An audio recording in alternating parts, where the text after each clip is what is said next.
Yeah, just want to echo everything Autrine said. I think like a phrase that has been a motto throughout my life is like be quick, but don't hurry. So get things in as quick as you can. A few hours is not going to make a difference. A few days, few weeks. If you're procrastinating for whatever reason, don't. This is not the time to worry about making everything perfect. And I think we start talking about that at later slides. But I would also say, just a disclaimer, if you miss a deadline, it's not the end of the world. I think most schools, at least in my case, I know I did miss a couple deadlines. And I ended up getting interviews at those schools. And so I don't think, who's to say if it's gonna hurt you or not, but don't just like if you paid, for the secondary application, submit it. Ideally sooner rather than later, but don't just not submit something simply because you're on like day 16 and it was due within 15 days or something like that. Um, Alrighty. Again, Audrey touched on this. A lot of you guys are probably already getting secondaries at this point. If you've submitted your primary app and it was verified and everything went smoothly, you've probably heard about, prompts float around. Many of them are repeated year to year. You guys can kind of think of your own pros and cons. I think they're relatively logical and straightforward. My 2 cents, the application process went by way quicker for me than I think I anticipated. And so if you're like me and you had this idea like January of this year, oh, I'm gonna like start pre-writing, things are gonna be smooth, and then all of a sudden it's July and you haven't really prepped any secondaries yet. Um, I think that's okay.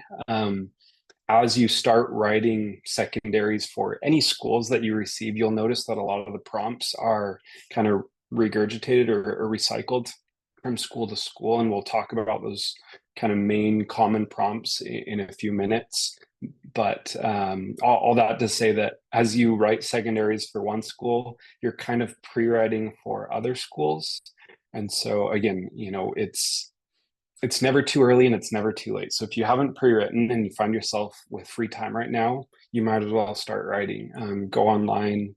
Well, I think it's the next slide. It talks about some different places to find secondary prompts. But if you're already swamped with a million secondaries, obviously you're not going to be uh, pre-writing officially, but you actually are pre-writing for other secondaries. So don't stress it if you didn't prep at this point. So, so there's like a few resources that you can search out for when it comes to like different prompts. You probably already like did a deep dive when it came to writing your primary, so this is most of this information is already probably familiar. Some school websites will already list like their prompts that they already have. SDN will sometimes have past prompts published, and those can be useful in the sense that like that you'll be able to like kind of get a gauge of what the school will ask for. But this is a really key bullet point about can become very toxic and anxiety inducing. Just be very mindful of how frequently you go on there. There's a lot of just like charged up feelings, and I also say like misinformation. And for your mental health, I would just only go on there if you're gonna grab a prompt, but don't do any further digging. I think just be like use it sparingly. And also like current students that if you are able to connect with them at other institutions, it's a really good resource to have. And you just never know who knows who. It doesn't hurt to just ask like, hey, do you happen to know somebody at this school? Just very interested. And you just never know who would be willing to just like take a glance at your secondary kind of along the way. All right, and we're moving kind of fast. So again, guys, feel free to unmute yourself and ask any questions if they came up. And again, just an invite to the other panelists. If you have some nuggets of wisdom to share, please cut us off. So here are some of those common prompt types that you're going to see pop up um, from multiple different schools. You'll probably see some variation or mixture of these prompts. And certainly there's going to be some schools that are more creative in the way that they ask these questions, or maybe they'll ask some random one-off questions altogether. But if you haven't seen any secondaries yet, or heard of, like, looked about pre-writing or anything, these are the main prompt types. And thankfully, all these questions that you're going to write about are also very common questions that are going to come up when you're doing your interviews. And so as you practice kind of scrolling through your memories and considering the lessons that you've learned from certain experiences, similar to what you had to do with your personal statement and whatnot, and writing your activities and most meaningful things, you're creating a bank of kind of experiences of why medical school, and why you're going to be a good applicant, and so forth. So we're going to go through each one of these prompts and kind of offer a few different tips and tricks. Yeah, starting with the diversity essay, I think this one is so challenging, especially if you feel like you kind of come from a background that may not be considered either like a minority background or a minority background that is just well represented in medicine. And what might end up happening is you might feel like in some sense you kind of have to compensate in some sort, but I think what's important is to like remember the purpose of the diversity essay rather than try to see how you can prove your own sense of diversity. And that is like the whole point is to like kind of demonstrate that you're somebody who one has like a unique, there's something unique about you that you can offer to like foster a better learning environment to your prospective institution. And that doesn't necessarily need to be your sociocultural identity. And I think that's like really important to kind of hang on to because the whole up until this point, you've been likely told, or hopefully told that everything you're writing should be your truth and it should resonate with like who you really are. And you want to keep that theme running in the secondaries. That means not really putting new information. And so when it comes to diversity, think of like some unique element about yourself that you really think will contribute to whatever institution you are applying to in that sense. Some schools may be more social justicely oriented, and you might feel that, okay, well, I haven't demonstrated a lot of social justice on my app. That's fine. I think it's better to either show that like an interest in like wanting to learn more rather than trying to stretch it and use the right buzzwords without like any actual like meaning or purpose. And I also will say like keep in mind too that when we talk about like cultural competency, like the purpose of it is that you're demonstrating that like you understand that the whole point of being culturally competent is for your patients. And it's to be able to understand differences, how you can improve healthcare outcomes. It's not meaning that like you know everything about a certain like subgroup or that you've learned everything at this point as a student, you're ready to treat people. It's more so that you're showing that you're willing to learn and understand. Um, and again, like I think if you're stuck, like one thing that I always did was I had like my med student mentors kind of like screen like important essays for me, but I always had my parents read my essays because even though they may not like they're immigrants, their English isn't great, like even though they may not be able to grammatically correct it, they can call me out if I'm like saying my truth or not. And I think that's really important because you want to make sure that whatever you're putting on your application is actually reflecting who you are. So I'm gonna pause because I don't want to take too long because we got a lot of slides, but that's kind of my spiel on the diversity section. And any other panelists are welcome to chip in too.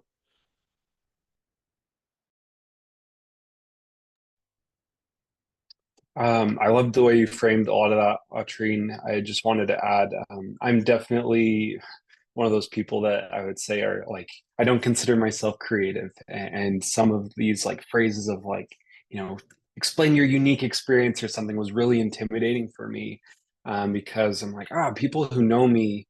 I'm a good person. I think that they would say that I, have unique aspects or characteristics, but on paper, I'm like, I'm like every other med school applicant. I'm boring. I'm bland. And so something else to consider, just as like a specific uh, catalyst to help you consider what to write for some of these prompts, is to focus more on like the lessons that you've learned from certain experiences, like there will be lots of people, that have like had a similar background as you or similar shadowing experiences or similar whatever it is. But the thing that's always going to be unique is like the lesson that you took away from that experience or from that like identity or whatever that you're writing about. And so don't stress, a lot of your experiences are going to frankly be very similar to thousands of other applicants if you just focus on the experience. But if you kind of put more thought into, excuse me, like how that experience shaped you and what you learned from it, how it changed you, that's going to be the unique piece there. And again, just want to pause and give like 10 seconds for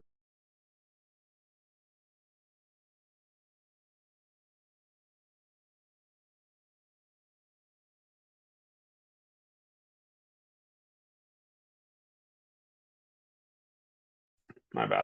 I muted myself there. Um, 1 second. Okay, so next kind of common prompt, adversity, some sort of, struggle that you went through in life, some sort of challenge. What did you learn from it? How did it change you? Um, I guess this is a general tip, something that I did for most of my secondary questions. Just, I would say first and foremost, anchor, at least for me, I felt like it was really helpful to anchor in a story. And that might sound obvious to some, but like I've read a lot of secondaries and sometimes there's a lot of characters that are wasted on like spelling out titles and spelling out like club names and random things.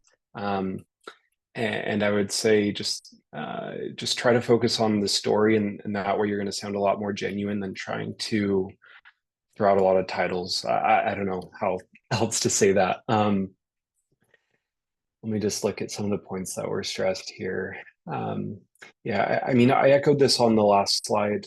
I think just a lot of people are going to be writing about some very serious things. But with that said, like many people have had some horrible, like, family members or even personal health experiences and health issues and things. So those experiences in and of themselves are not not always, unique. I would say don't just bank on the experience. Make sure you're sharing how that shaped you and how that directed you, and what Audrine said earlier, like how that informs the way that you see patients and that you'll be able to take care of them or work as a team someday.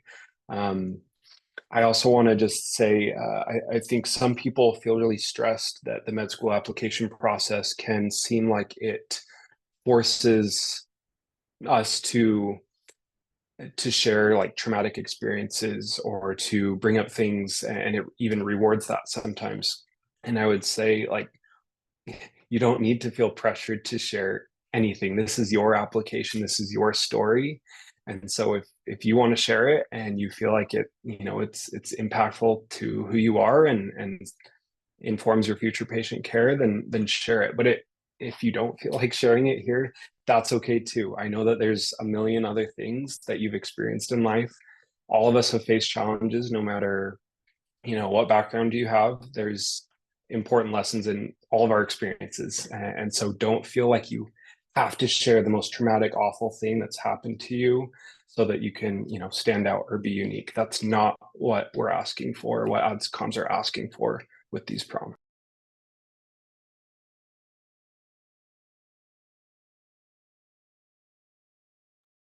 There may be like an autobiographical essay that comes up. I remember one secondary I had one, just a full-on like biographical sketch. And I think like the best way that you can approach an essay like this is pretty like in parallel to what you did for your may have done for your personal statement. The way I wrote both of these essays was pretty similar. I just like wrote like a 10-page doc of my like story, and then I just cut the fat and kept in what were relevant and could link in with each other. I think one thing just I really want to make sure I think to emphasize is don't let like this essay and your personal statement look like two different people, because it will just kind of look I would say like off. You don't necessarily need to feel pressure being like, well, I don't have much more to add, and it's kind of like I'm rewriting my personal statement again. And that's fine, but I'm certain, and even in my own sketch, I actually went to go look back at that essay, and I did get an interview at that school too. And I just remember that it looked quite in parallel with what I wrote in my personal statement. It wasn't really like the same things, and there was additional details, but I think the whole point of it is to give you free space to kind of add more context as to why like you're doing what you're doing, why you are who you are, and why you're applying to med school. I don't really have much more to add to this just because I think it just felt like personal statement too, to be honest, with a bit of a sprinkle of, I think, making sure that you're like re-emphasizing like why you want to be a physician and why you believe like your personality traits and who you are will fit in line with that school without making it like tangibly super obvious, but at the same time, like tastefully, if that makes sense.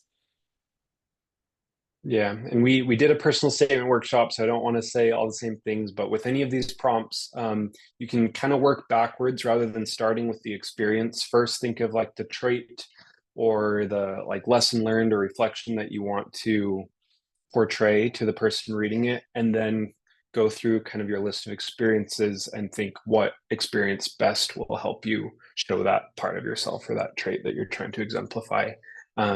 Because yeah, you don't want to completely regurgitate the same stuff that you've already written. And so maybe if you highlighted, three specific traits in your personal statement, maybe you could highlight a couple different ones here as well. But again, like Autry said, don't, you know, similar voice, don't want to sound like a completely different person with different motivations and so forth. Don't stray too far from who you are, and that's going to be impossible, if you're being genuine in your writing. Okay, this was super common.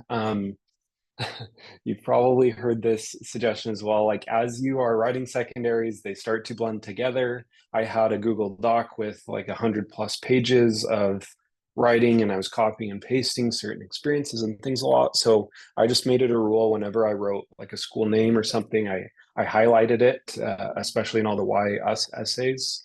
Um, Make sure you don't send the wrong school the wrong essay. That's obvious though, and I think you guys will be careful as you read through things. I don't know. This was a fun part of secondaries. Just like start to picture yourself in that place and say, it's school starts tomorrow. What are the things that I'm most excited about? Who am I gonna like try to reach out to and contact? Who do I like? Who's my dream mentor here? Something like that. I had a lot of like research experiences prior to med school, and so I was really interested in some of like the research opportunities at a lot of the schools that I was applying to, and so I went so far as to like say specific professors and labs at the schools that I was looking at and said like I'd be really pumped to continue like this how my previous research would inform my research with this person here. Um, Global health pathways and other kind of like med ed pathways or things like that. Some schools have really specific curriculums and pathways within that. So, again, I think the best advice I could give is just picture yourself starting school day tomorrow and show that school why you're excited to be there. Certainly, if you have family connections and other ties, there's going to be thousands of people applying for anywhere from like 50 to 100+ spots at a school, and so it's nice if they can glean that you want to really be there, and that if they offer that interview and acceptance, it's going to give a good yield.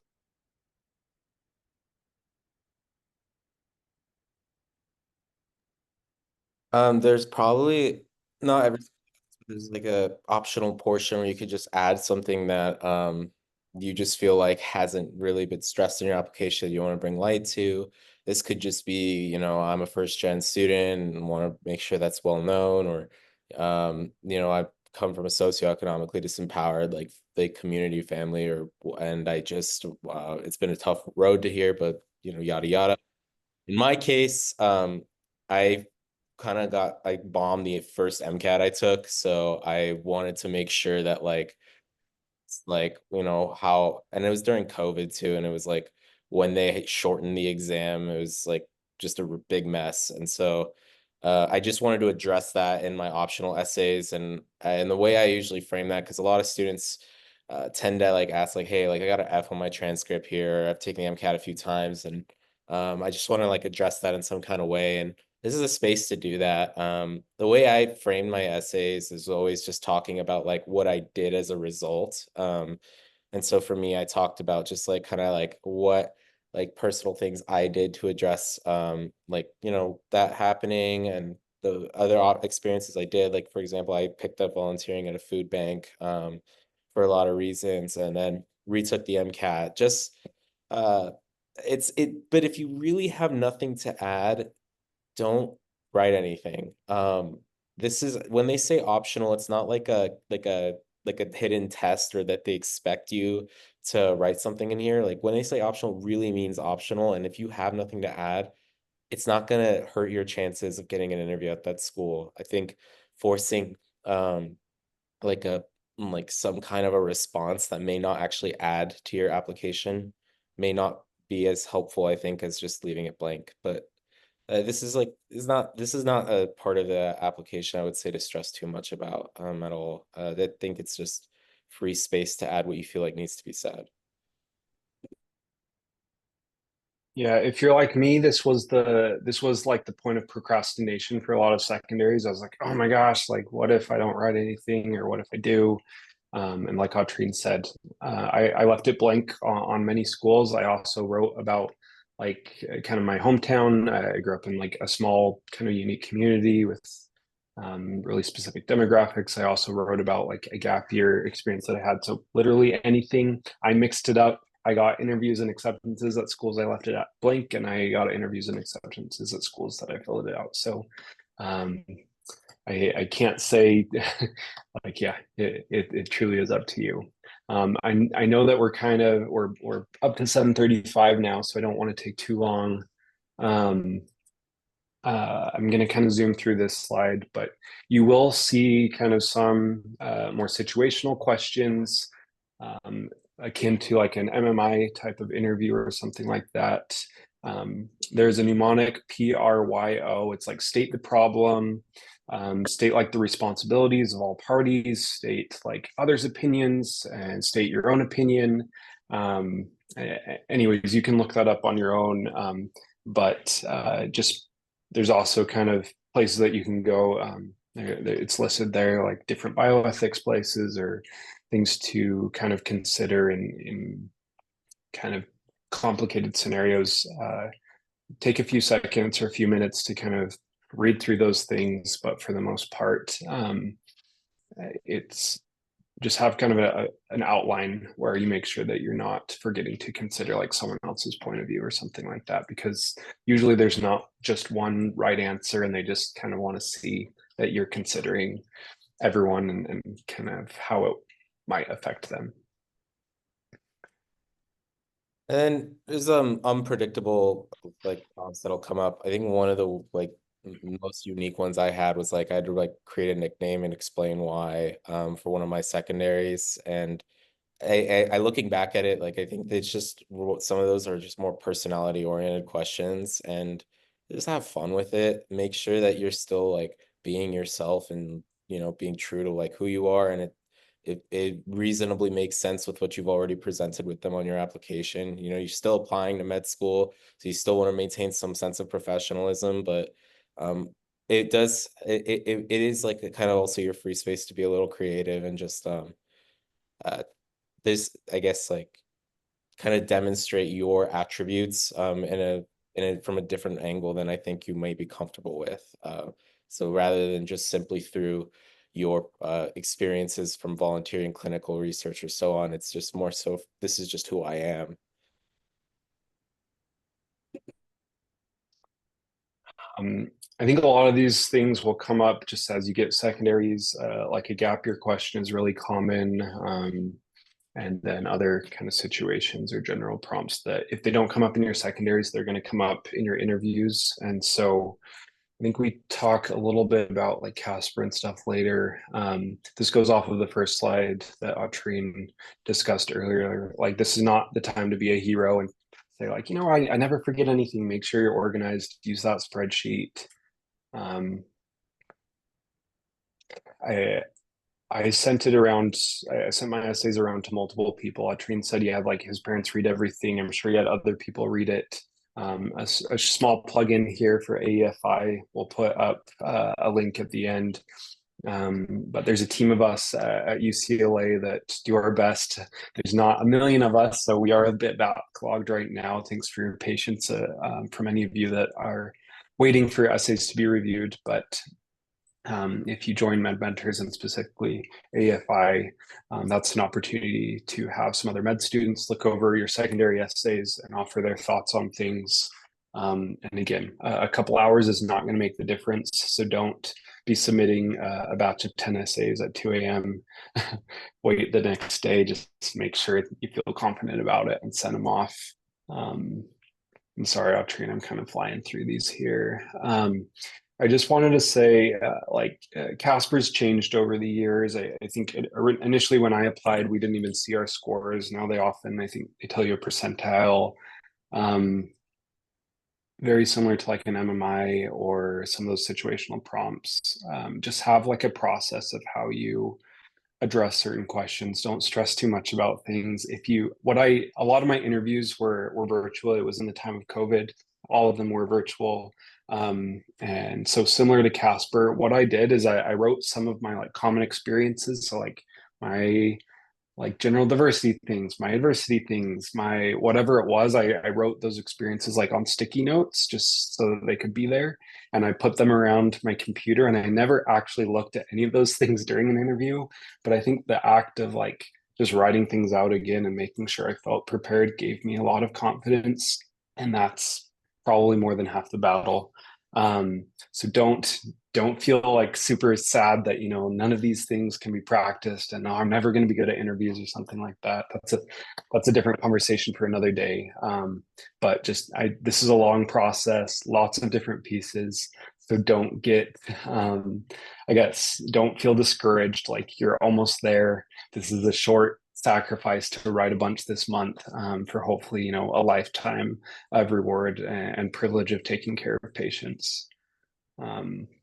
Secondaries are super expensive. That was I think it's a stressor for a lot of people. So there are programs. Some schools will offer specific waivers themselves, and then the AMC also has kind of a general waiver program as well. So Google that and apply for that. And with that said, any questions, I guess, from anyone before we kind of go into breakout rooms? And then here is a link as well to apply for AEFI if you would like to have any of your essays reviewed in the coming days to weeks. We're probably 1 to 2 weeks backlogged ish right now. So it's not going to be an overnight turnaround, but we'll do our best to get to those essays as soon as possible.